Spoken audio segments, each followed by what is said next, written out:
Quem está triste, diga amém. Eita, eu ouvi um eco, né, de longe assim. Mas os irmãos estão ficando mais espertos. Domingo aqui eu peguei quase 20 pessoas. Amém, todo bonito, né? Queridos, uma alegria estarmos aqui. E que Deus nos dê a graça de estarmos pregando a sua palavra na dependência do Espírito Santo. Amém? Parabenizo o grupo de varões dessa igreja, nosso irmão Adriano, André, todos os irmãos varões, o capitão, Regina Tropa aí, posicionamento, Diácono Lopes, Luiz Lopes, todos os varões, todos que estão para esperar para o governo daqui, né, que não estão tentando aqui na festa, mas estão participando também dessa festa em espírito e nome de Jesus. Queridos, lê a palavra de Deus assim que diz, Romanos 12, 1 e 2: Rogo-vos, pois, irmãos, pela misericórdia de Deus, que apresenteis o vosso corpo por sacrifício vivo, santo e agradável a Deus, que é o vosso culto racional. E não vos conformeis com este século, mas transformai-vos pela renovação da vossa mente, para que experimenteis qual seja a boa, agradável e perfeita vontade de Deus. Palavra do Senhor. Vamos orar. Senhor, nós aqui estamos diante da Tua presença. Ao chegarmos aqui, nós temos certeza que o Senhor estaria aqui para receber toda a festa preparada para o Senhor. Tu és o dono da festa, Jesus. Por isso, Senhor, dê toda a liberdade de falar aqui nesta noite. Não deixe o Osiel falar de si mesmo. Não deixe, ó Deus, que eu estrague o que o Senhor quer fazer aqui nesta noite. Espírito Santo de Deus, eu oro pedindo a Tua graça, Tuas misericórdias sobre a minha vida, para que eu não fale de mim mesmo, mas pelo Teu Espírito, Senhor, e que a Tua palavra vá, seja lançada em terreno sólido e seja frutífera, glorifique o Teu nome.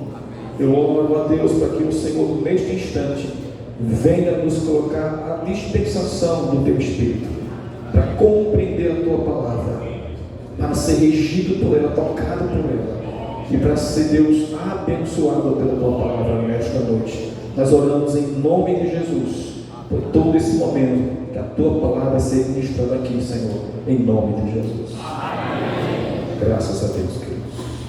Felicitarmos em nome de Jesus. Meus irmãos, deixa eu começar perguntando uma coisa a vocês. Qual a maior transformação que um homem pode viver? Olhando para as Escrituras, nós entendemos que existe uma transformação que ninguém faz, só Deus faz, que é a transformação do novo nascimento. Quando Deus transforma o homem em um novo homem, aí tudo muda radicalmente. E eu entendo, queridos, que essa transformação é um ato de Deus. É Deus dando vida ao morto. É Deus levantando alguém que está caído nas trevas. É Deus fazendo uma coisa que ninguém pode fazer. Porém, eu entendo também que essa transformação, esse novo nascimento, ele tem que continuar de alguma forma, porque Deus me transforma de forma instantânea para viver para Ele, nascido para Ele. Porém, eu tenho que cada dia mais nascer, eu tenho que cada dia mais ser transformado para o Senhor. E eu acredito que é isso que nós queremos hoje aqui refletir. Houve um novo nascimento na minha e na sua vida, amém? Amém. Mas Deus quer continuar fazendo coisas novas, transformando o novo que Ele já fez. Por quê? Porque a Bíblia diz que aquele que está em Cristo é nova criatura. As coisas velhas já passaram, vão passando, e tudo se faz novo. Cada dia com Deus tem uma novidade de Deus. Eu entendo então que Deus deseja transformar o seu povo, continuar transformando e fazendo deste povo um povo cada dia mais transformado pelo poder do nosso Deus.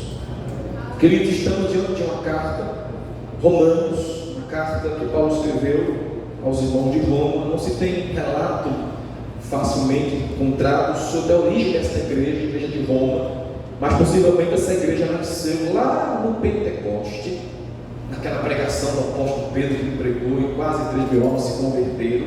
Dentre aqueles irmãos estava um casal chamado Priscila e Áquila, que possivelmente morava em Roma e fundava essa igreja. Roma é um lugar que naquela época ali predominava pecado, prostituição. Existia uma coisa em Roma muito forte, a bebedeira de vinho. Existia lá um deus chamado Dionísio, um deus grego, que depois renomearam seu nome como Baco. E o culto a esse deus Baco era terrível. Os irmãos, as pessoas que adoravam a Baco se bebedavam, e quanto mais bêbados ficavam, mais criam eles que profetizavam melhor. Então o culto era uma orgia sexual, o culto era uma depravação, e é do meio desse povo depravado, idólatra, que Deus vai tirar uma igreja. Deus salva irmãos daquela cidade. Deus reúne uma igreja naquele lugar, mesmo Roma sendo centro do pecado naquela época, mas Deus ali levanta um povo para me adorar. É daí que a gente vai compreendendo porque Paulo escreve a esses irmãos dizendo: olha, eu desejo muito estar com vocês, visitar vocês. E Paulo escreve a esses irmãos dizendo: um dia eu chegarei aí, mas já que eu não estou chegando agora, eu vou mandar para vocês alguns escritos sagrados. Paulo escreve a esses irmãos sobre a beleza de um Deus que nos salva, não pela nossa justiça, mas pela justiça de um Deus poderoso. Paulo escreve a esses irmãos dizendo: olha, Deus está irado com o mundo, porque o mundo tornou em adoração a criatura em vez do Criador. Mas esse Deus enviou Jesus para salvar a todo aquele que crê. Do capítulo 1 de Romanos até o capítulo 11, Paulo vai doutrinar essa igreja. Paulo vai dizer que agora não há diferença entre judeu e gentio, não há mais diferença nenhuma entre ambos os povos, todos são um povo só.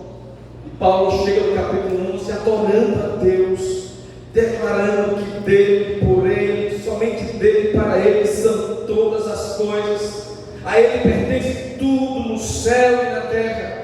Romanos 11:36 ele fala: por meio dele e para ele são todas as coisas, a ele pois a glória eternamente, amém. Aqui Paulo já tem doutrinado a igreja, já tem falado para os irmãos conteúdo do evangelho do Senhor, mas no capítulo 12 em diante, até o capítulo 16, Paulo vai começar agora a dizer: vamos começar a aplicar as doutrinas na nossa vida. Paulo explica as doutrinas bíblicas e agora diz: chegou a hora de vocês colocarem em prática. Por isso, Romanos 12, versículo 1, vai dizer: eu rogo a vocês, pelas misericórdias de Deus, que apresente o vosso corpo não mais a Baco, Deus vivo, mas apresente o teu corpo agora a um Deus vivo, santo, que você adora a Ele em espírito e em verdade. E agora você vai dar a Ele o seu culto racional, um culto com inteligência. Por que racional? Porque lá eles se embebedava. Mas agora aqui em Deus e Jesus, uma vez salvos pelo poder do Evangelho, eles vão adorar a um Deus que a racionalidade está inclusa. Estamos aqui adorando a um Deus consciente de onde estamos, a quem estamos adorando. Estamos diante de um Deus que diz: meus irmãos, meus filhos, venham me adorar na minha presença, sem nenhuma outra embriaguez, somente racionalidade no Espírito. Nós nos apresentamos a Ele dessa forma aqui. Paulo convida esse irmão de Roma que eram antes escravos da bebedeira, para agora estarem diante de Deus racionalmente adorando a um Deus vivo. Já que agora vocês estão instruídos na doutrina do Evangelho, vocês agora precisam lutar contra esse tempo aí, com esse século. Precisam agir diferente, porque aquelas pessoas estavam acostumadas a se conformar àquele povo. Você sabe que o mundo tem um padrão. O mundo tem um padrão. Eles vivem tudo igual. Todo mundo vive igual. As palavras, os pensamentos maldosos, os costumes, o comportamento do mundo é padronizado pela carne. Paulo vai dizer que vocês não podem mais viver no padrão de Roma, no padrão lá Deus do vinho. Vocês agora têm que não se conformar com este padrão aí desse século, mas vocês têm que aprender agora a ser transformados pelo poder da renovação da vossa mente, para que aí vocês experimentem a boa, agradável e perfeita vontade de Deus. Amém? Amém. Queridos, aqui nesse texto do apóstolo Paulo, nesses 2 versículos, existem 3 coisas que são as vias que Deus usa para nos transformar. A primeira delas é o que Paulo fala aqui: um culto racional, que eu quero chamar aqui de culto da vida. Culto da vida começou no dia que você entregou a sua vida a Jesus, no dia que você conheceu esse Deus. O culto da sua vida começou ali, e desde lá não parou, nem pode parar. Você vai trabalhar cultuando, você vai dormir cultuando, você vai almoçar cultuando, você vai passear cultuando.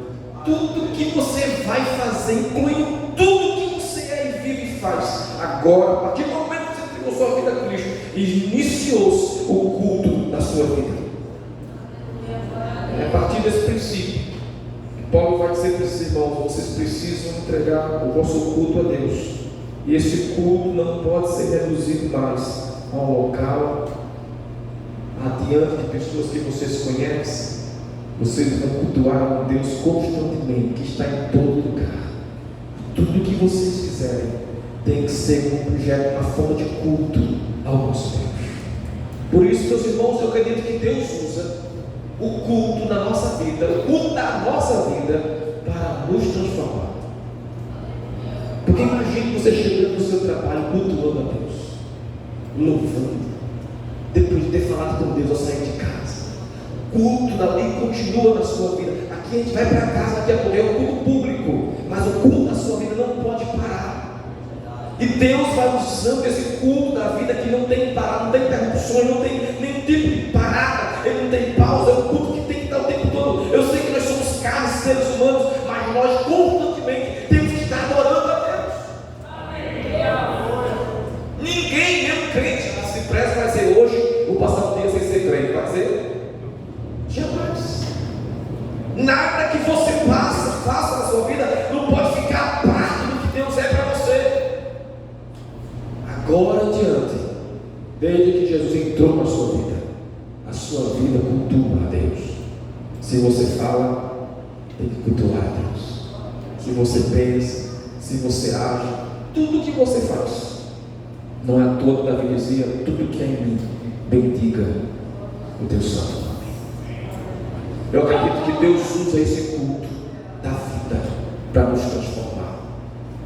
Ele usa até gente que a gente nem conhece para falar com a gente. Eu nunca me esqueço que eu estava passando uma vez numa rua, indo para a igreja.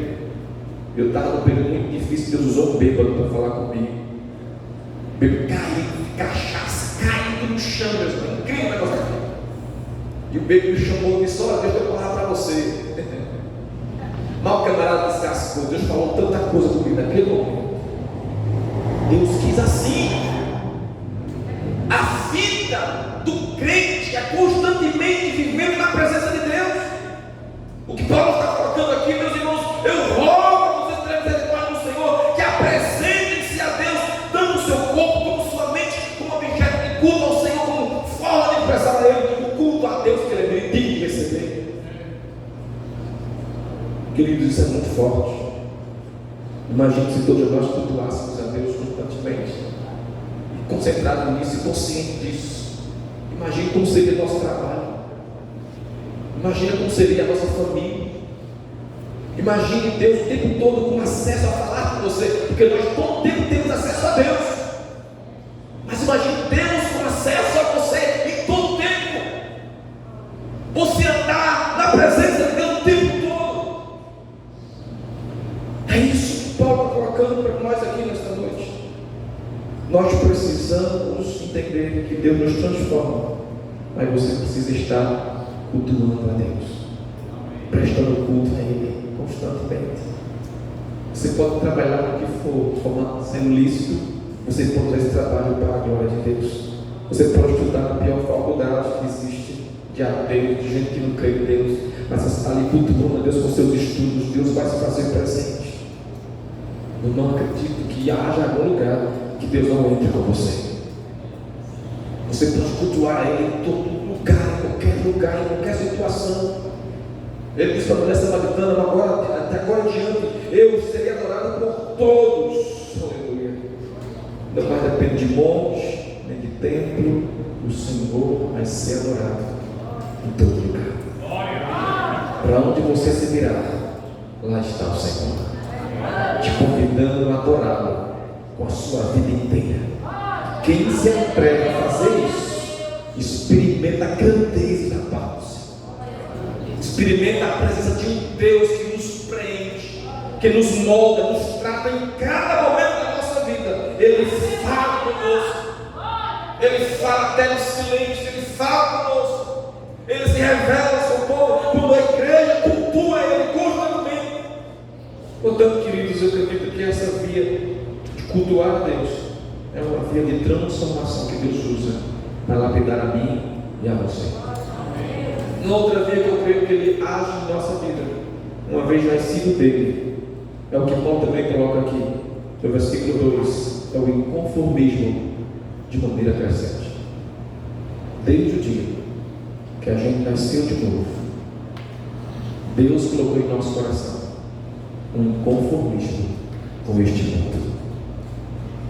Eu não conheço um crente piedoso que está em harmonia com esse mundo. Eu não conheço um servo de Deus, uma serva de Deus, que está andando em paz com esse mundo.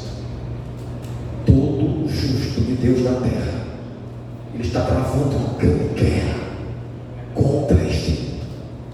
Todo homem piedoso, toda mulher piedosa diante de Deus, ele tem dentro do seu coração um inconformismo, uma luta constante, declarando: eu não posso me conformar, eu não posso me amoldar a isso aqui, eu não posso ser como isso aqui é. As ideologias, os pensamentos, a forma de comportamento não pode ser o que o Filho de Deus pode ter. Queridos, isso cresce dentro de nós a cada dia. O inconformismo está crescendo cada vez mais dentro de nós. Basta você conversar um pouquinho com um crente sincero, que você sente que ele está desgostoso com esse mundo, que ele não está aprovando este mundo, porque este mundo jaz no e ele está passando. A igreja está aqui como peregrina, ela está aqui como um morador temporário. Nosso lugar, nossa pátria não é aqui. Por isso o cristão, ele tem nascido de novo, ele tem dentro de si essa inconformidade com este tempo, e ele passa a viver como resistência, como uma pessoa que está em lugar estranho, uma pessoa que é odiada pelas pessoas aqui. Ai, o nosso coração deve haver em nosso coração esse inconformismo. E ai de você, se você começar a se conformar com isso. Se uma vez você nasceu de Deus, no dia em que você começar a se conformar com o mundo, se prepare. Não é o pastor, não é a irmãzinha que ora muito na igreja. O Deus Todo-Poderoso vai marcar um encontro com você. Ninguém está sabendo, ninguém está vendo, mas você está sutilmente perdendo para as belezas do mundo. E aí Deus vai falar com você, Deus vai procurar você, porque Deus levantou um povo na terra, queridos, para ser um povo diferente, para ser um povo diferenciado. Eu tenho consciência que a influência do mundo é muito forte, é muito pesada. O mundo investe pesado contra a igreja. Um homem de Deus para estar de pé hoje, ele tem que ter o céu do seu lado. Ele tem que ter a graça de Deus para estar de pé e continuar nela. Porque eu sei conscientemente, vivendo nesse mundo com vocês, que não é fácil. Não é fácil resistir e lutar contra o mundo. Porém, nós somos chamados para lutar contra ele. Sermos inconformados com este mundo, com os hábitos deste mundo. Não é revoltado com as pessoas, mas é saber sistema maligno por trás de tudo. Tudo que você vai manusear está corrompido pelo pecado, meus irmãos. Todas as áreas da nossa vida estão corrompidas. Tem que haver um prazo dentro de mim e de você por uma vida santa, mais piedosa. Algo tem que clamar dentro de nós. Eu não posso me conformar com este século. Eu sei que tem tempo que a gente vai passando no evangelho, vivendo, que a gente vai ficando bem cansado e vai se acomodando. Eu já disse, vou dizer tudo, Deus vai ter encontro com você, porque Ele não vai deixar os seus filhos dormindo na soneca do pecado. Ele não vai deixar não. E muita gente que pensa que a igreja pode fazer o que quiser, viver como quer. A gente sabe que o Deus da igreja, Ele é onisciente, e Ele está aqui, vendo tudo em todos os tempos. Por isso tem que haver na igreja um conformismo constante. Você lembra de Ló? A Bíblia diz que Ló todo dia caminhava lá para a entrada da cidade, ficava lá, sozinho. A entrada da cidade era o lugar que ficavam os homens piedosos, que julgavam as causas do povo, os homens justos da cidade. E o tempo de Ló foi o tempo que ele ia para a entrada da cidade, para julgar as causas do povo, para aconselhar alguém, ou então para fazer alguma coisa em ato de justiça, sozinho. Porque Ló morava onde? Sodoma e Gomorra. Não tinha mais ninguém. Hoje eu e você temos um exército. Eu estava na rua do meu bairro lá, Pai Senhor, lá, Pai Senhor. Tinha um coleguinha dando comigo essa semana, vindo da aula até domingo da igreja. Ele falou: pastor, eu sou falar com todo mundo, conhece todo mundo, tudo crente. Nós vivemos numa desmelante espiritual aqui, meus irmãos. Quando a gente sai, tem crente. É Pai do Senhor para lá, é Pai do Senhor para cá. É uma bênção ser crente hoje em dia, Deus. É maravilhoso demais. Mas perceba que Deus quer que esse povo ande inconformado, seja um povo diferente. A transformação acontece a partir desse conformismo. E quem gera esse conformismo em nós é a vida de oração, é a vida de palavra. Crente que não ora, crente que não lê a Bíblia, não fique conformado com o mundo, ao contrário, traz o mundo para a sua vida. Mas o que o Senhor está dizendo para nós nessa noite, meus irmãos, é que uma das formas dele nos transformar dia a dia é através de um conformismo constante, que tem que estar sempre constante em nosso coração. Eu sei que tem muita gente já acomodada demais na igreja, no que faz, no que fala, no que pensa. Mas Deus está vindo aí. Cantar aqui hoje, a igreja vem arrebentando as portas, né? Mas essa igreja, para vir dessa forma, você está revoltada com o mundo, inconformada com o mundo. Ela precisa estar revestida de uma vida de oração, cheia das palavras de Deus. Queridos irmãos, nós precisamos viver isso aqui. Paulo está colocando claramente: não vos conforme. Através desse conformismo que Deus vai gerando em nós transformação, que cada dia mais vai fazendo o seu nome ser glorificado através das nossas vidas. O terceiro elemento que eu creio que Deus usa para nos transformar, queridos, e continuar nos transformando, é a palavra de Deus. Eu não vejo algo mais poderoso para transformar um ser humano do que a palavra de Deus. A palavra de Deus, irmãos, ela tem um papel tão fundamental na nossa vida, que ela é colocada uma vez no coração, ela nunca mais deixa ela dar fruto. Uma vez que essa palavra entra no coração, o camarada pode rodar o mundo todo, mas a palavra dentro dele não vai voltar vazia. Queridos, essa palavra está acessível a nós. Essa palavra está acessível a nós. Eu digo acessível, não é porque você hoje, às vezes, abre a Bíblia e começa a ler, não tem quase nada, né? Eu digo acessível, É porque você, antes de abrir sua Bíblia, você pode falar com Deus que escreveu a Bíblia. E dizer: Pai, fala comigo. Revela-me. Abre os meus olhos. E ao entender a palavra de Deus, jamais você viverá de um jeito errado. Por isso, entende, meus irmãos, que Deus tem vias para nos transformar.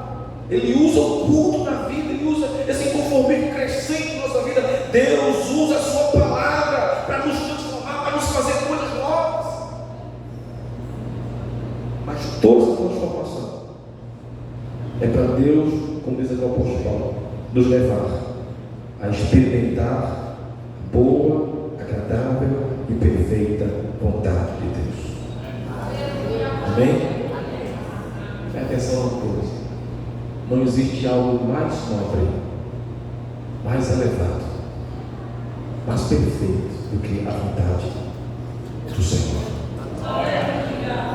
Paulo está convocando um monte de gente aqui que viviam adorando a um Deus estranho, práticas estranhas, erradas. Mas agora venham vocês, agora que são salvos por Jesus, vida nova, e ofereçam seus corpos para adorar a Deus, somente a Ele, como culto vivo, santo e agradável a Ele. E agora por diante vocês vão ser transformados pela renovação da vossa mente, experimentando qual é a boa, agradável e perfeita vontade de Deus. Vocês, a partir de agora, vão experimentar essa vontade. Amém, meus irmãos? O que é a vontade de Deus? É o padrão mais alto e excelente que existe para se viver. Por isso que é exigido muito da igreja. Porque a igreja é este povo que anda na vontade de Deus. Você já pensou em Enoque? Se ele não tivesse permanecido na vontade de Deus, ele tinha experimentado a morte. A Bíblia diz que Enoque andou com Deus e Deus o tomou para si. Mas imagine se Enoque não tivesse dado da vontade de Deus. Com certeza ele não seria privado da morte. Imagine se Abraão não tivesse sido esse homem que andasse na vontade de Deus, porque o Senhor disse para ele: ande na minha presença e seja perfeito. Jamais ele seria pai de nações se não andasse na vontade de Deus. Queridos, para onde você for na Bíblia, você vai ver que a vontade de Deus tem que estar presente na vida do seu povo. Imagine se Jesus no Getsemane não se submetesse à vontade do Pai. Nós não estaríamos aqui hoje. Perceba que a vontade de Deus é o padrão mais elevado, mais nobre, mais excelente, que a gente precisa experimentar, averiguar, andar nele. E eu sei o conflito que isso é, porque imagine um monte de gente mal, pecador, querendo andar num padrão tão perfeito com a vontade de Deus. Imagine homens maus como nós, pessoas maus como nós, querendo andar ou viver numa vontade tão perfeita. Com certeza isso vai trazer muita luta, um desafio para todos nós. Mas Deus quer nos fazer viver a vontade dele, meus irmãos. A vontade de Deus é essa coisa gloriosa, como ele fala aqui nas expressões da palavra, boa, agradável, perfeita. Ele nos convida a participar de algo tão alto, tão nobre, sendo nós quem somos. Deus nos convida a viver com Ele cultuando.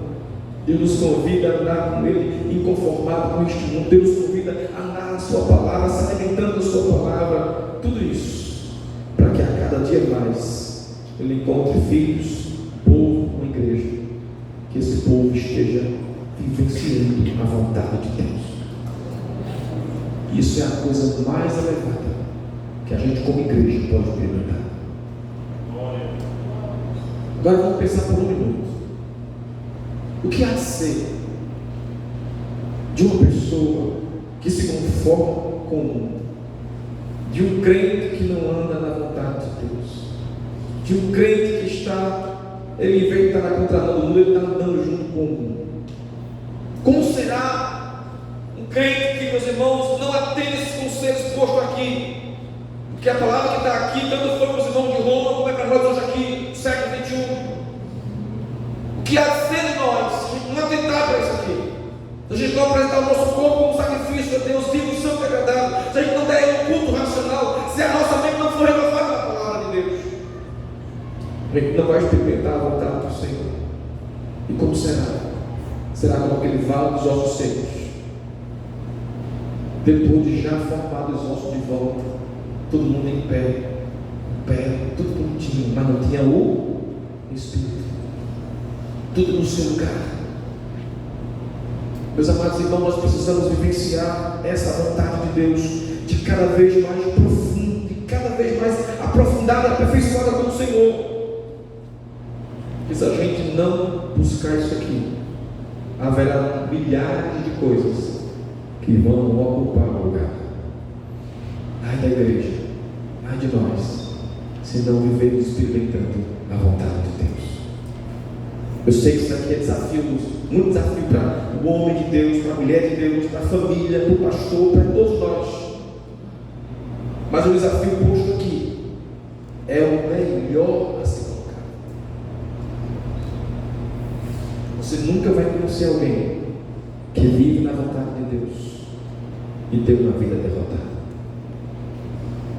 Você nunca vai entrar na batalha obedecendo a vontade de Deus e sair dela derrotado. O convite aqui nesta noite é para que a gente continue cultuando a Deus com tudo que a gente faça. E esse culto tem um padrão, a vontade de Deus. Quem diz como tem que ser o culto é Ele. Que pode ser entrar no culto quem diz é Ele. Não pode entrar o que eu acho bonito, o que você acha bonito, o que eu acho legal, o que você acha legal. Quem diz como é o culto é o dono do culto. Afinal de contas, estamos aqui cultuando a Deus. Não estamos cultuando a uma personalidade humana, estamos cultuando a um modismo, a uma voz bonita, a instrumentais, a música que tocam bem. Não! A igreja cultua o único Deus verdadeiro, que Ele já deixou prescrito. O culto tem que ser espírito e verdade. O culto tem que ser sincero. O culto não é eu ir a pegar a minha bênção. O culto é para eu levar para Deus a minha oferta ao Senhor. É eu como oferta, é eu como sacrifício. O que Deus está falando para nós essa noite aqui, meus irmãos, é que Ele quer continuar se adorando como Deus e com tudo que há em nossa vida. Não adianta você servir a Deus, ser um cristão, mas a parte da sua vida lá ainda não é convertida. Eu já vi gente dizer: eu sou crente, mas minha mão não é crente não. Já outros que convertem uma parte da vida e a outra fica descoberta. A uns Deus controla uma parte, mas a outra Ele quer controlar. Em suma, eu quero deixar para os irmãos: Deus deseja continuar nos alimentando com o conformismo enraizado na Bíblia e na oração. Eu tenho ouvido muito nessa igreja o Santo de Deus falar aqui que não há um caminho melhor do que estar na igreja, do que estar orando, aprofundando-se na palavra. Pastor Ivandro é pastor de 3 igrejas, eu sei, mas aí ele tem sido um homem que tem permanecido na palavra. Depois do pastor Ivandro há anos, muitos anos, e eu não conheci ele pessoalmente, eu já conhecia ele pregando, já conhecia ele falando, e o que eu conheci ele lá atrás é o que eu vi hoje, que eu vejo hoje aqui na igreja de vocês. Um homem que tem pregado a palavra de Deus. E o que estamos vendo no nosso pastor é o que está faltando em muitos outros. O que tem de colegas pastores se desviando para caminhos estranhos. O que tem de pastor levando rebanhos inteiros para caminhos que não tem nada a ver com Deus e com a Bíblia. E nós devemos dar graças a Deus por se tiver alguém que continue nos alimentando com a palavra, que estimule uma vida de oração. Queridos irmãos, nós precisamos continuar se transformando em uma igreja melhor, não se conformando, porque quando nós sermos transformados por Deus dia a dia, mais e mais, nós seremos aptos para chegar o mais longe que Deus quer nos levar. Amém? Se de alguma forma Deus está lhe transformando, então, meu amigo, você vai chegar no lugar mais longe que Deus quer lhe levar. Se você não é mais aquela largadinha feia, né? Cheia de aquela fria, aquele molhado. Se você transformou nessa borboleta bonita que tem comportamento diferente, atitude diferente, então não é porque Deus vai levar você e vai conduzir você a lugares muito longe. A palavra por isso que vocês ouvem nesta noite é esta: continue sendo transformado pela palavra de Deus. Eu sei que tem muita oferta aí fora, tem muita propaganda, o assédio é grande, mas nós precisamos continuar sendo fiel a um Deus que deixou-nos a sua palavra. Confio a nós, homens e irmãos, para irmos avante. Eu sei que aqui para frente a coisa vai ficar pior, mas nós temos a convicção que aquele que nos chamou estará do nosso lado. Eu quero terminar lendo o texto de 1 Pedro 4, versículo 1. Um texto que ele fala para a gente resistir, permanecer dentro da vontade de Deus. 1 Pedro 4, vamos terminar agora, dizer no final. Ele diz assim: ora, tendo Cristo sofrido na carne, estejam também vocês armados do mesmo pensamento, pois aquele que sofreu na carne rompeu com o pecado, para que no tempo que lhe resta na carne, vocês não vivam mais de acordo com as paixões humanas, mas segundo a vontade de Deus. Porque basta que no passado vocês tenham feito a vontade dos gentios, tenham andado em pratas libertinas, desejos carnais e bebedeiras, orgias, embriaguez, em detestáveis idolatrias.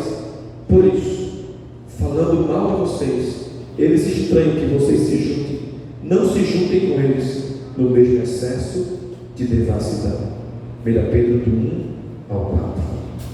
O que o Pedro está dizendo: vocês viviam uma vida bem diferente, mas agora Jesus entrou, fez de vocês pessoas novas, transformou vocês, e Ele quer continuar transformando. O mundo vai vir de novo e vai chamar vocês pensando que vocês eram aquelas pessoas de lá antigamente, mas vocês não vão mais com eles, vão ficar zombando de vocês, porque vocês não vão mais se juntar com eles, mas permaneçam, aleluia, na vontade de Deus. E quando a gente chegar no céu, a gente vai olhar para a cara do outro e dizer: valeu a pena. Valeu a pena. Ser fiel. Valeu a pena andar na vontade de Deus. Valeu a pena andar dentro daquilo que Deus estabeleceu. Porque o que Deus nos chama é algo extraordinário. Eu tenho certeza que a palavra do Senhor está transformando a sua igreja, seja aqui no Ibura, Pontezinha, aonde for. A palavra de Deus está preparando um povo, e esse povo está caminhando para os céus. Quem está caminhando para os céus está sendo transformado por Deus. Ontem você era alguém, hoje você é outro, amanhã mais ainda, porque o Deus que está trabalhando na gente, Ele não vai parar de trabalhar, Ele não vai terminar a obra com você aqui, vai continuar, porque a Bíblia diz que aquele que começou a boa obra há de aperfeiçoá-la até o dia de Cristo Jesus. Que Deus abençoe a palavra em nosso coração, em nome de Jesus. Deixa eu orar com você rápido. Senhor, em nome de Jesus, nós te entregamos em tuas mãos a nossa vida nesta noite, e cremos que o Senhor está transformando, está fazendo uma obra muito poderosa. Senhor, tem homens que estão aqui hoje, que estavam lá, que o Senhor resgatou para estar na tua casa, no meio do seu povo. Cada um tem uma história de resgate, de libertação, de poder do Evangelho operando em sua vida. E eu quero te louvar nessa noite, porque tu és um Deus que salva o pecador. Eu quero te louvar nessa noite, porque tu és um Deus que transforma o velho em novo, e não deixa, Senhor, que o mundo prevaleça sobre nós. Eu te louvo nesta noite, Senhor, porque o Senhor tem pegado nas mãos desses homens, e é o Senhor que tem sustentado a vida deles. Eu te louvo nessa noite, porque o Senhor tem dado a ele, nas suas fraquezas, a força para continuar de pé, te servir e te adorando.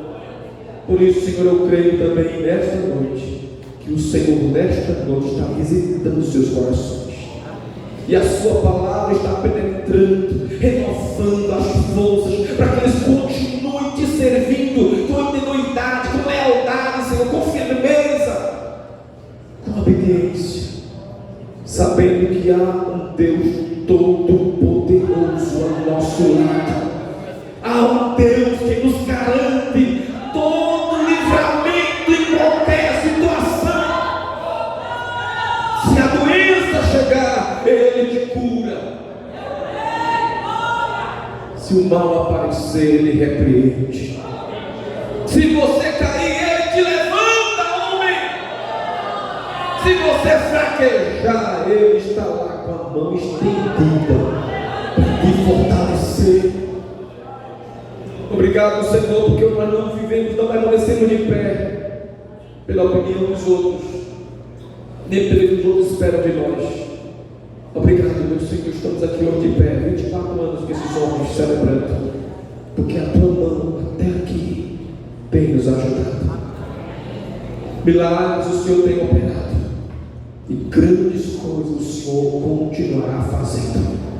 Eu creio, Senhor, em outros grandes milagres que vão continuar sendo feitos na vida deles. Eu creio em promessas cumpridas na vida desses servos de Deus.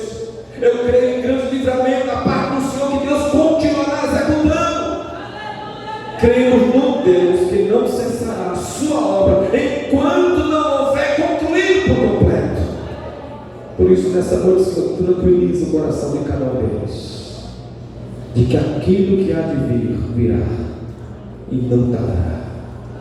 Concede-nos a graça, Senhor, a tua igreja nesta noite, de sairmos daqui com o nosso coração ardendo por um desejo maior de viver em tua presença. Lembre-se que há os olhos de Deus sobre você. Aonde você estiver, está lá o Senhor. As câmaras estão espalhadas pela cidade, mas os olhos de Deus estão sobre os fiéis da terra. Te louvamos, Senhor, pela tua palavra, e aplica-a em nosso coração, em nome de Jesus. Que Deus abençoe. Amém.